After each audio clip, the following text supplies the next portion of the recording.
Songs எல்லாம் கேட்கும்போது என்ன சொல்கிறது, நம்ம படத்தில் என்ன இமோஷன்ஸ் கன்வே பண்ணியிருக்கோ அது சார் வேறொரு லெவலுக்கு எலிவேட் பண்ணியிருக்காங்க. அந்த emotions with his music and மேஜிக்கலாக இருந்துச்சு சார்.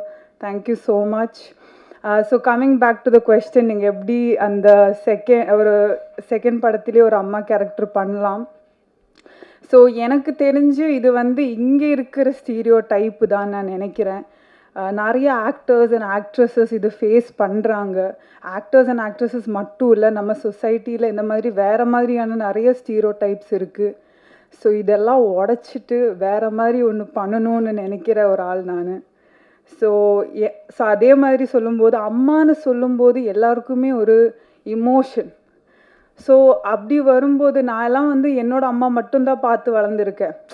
இந்த ஊரில் இருக்கிறவங்க எப்படி அவங்கள குழந்தைய பார்த்துக்கிறாங்க, எப்படி டெய்லி பேசிக் ஆக்டிவிட்டீஸ் எல்லாம் பண்ணுறாங்க, எதுவுமே எனக்கு தெரியாது. நான் வந்து சிட்டியில் பிறந்து வாழ்ந்து இருக்கிற ஒரு பொண்ணு. ஸோ எனக்கு அது பெரிய ஒரு சேலஞ்சாக இருந்துச்சு.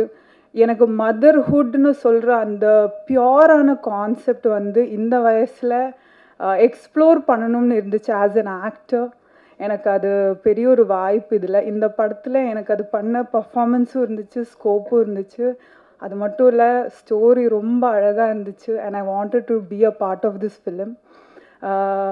அண்ட் மருதம் ஒரு சின்ன விஷயம் ரொம்ப பியூட்டிஃபுல்லி, ரொம்ப சினிமேட்டிக்லி அண்ட் கமர்ஷியலி எடுத்திருக்காங்க. And I'm so grateful to be a part of this film. கண்டிப்பாக எல்லோரும் அக்டோபர் 10th தியேட்டரில் வந்து பார்க்கணும். எங்களை எல்லாரும் சப்போர்ட் பண்ணணும். தேங்க்யூ, நன்றி.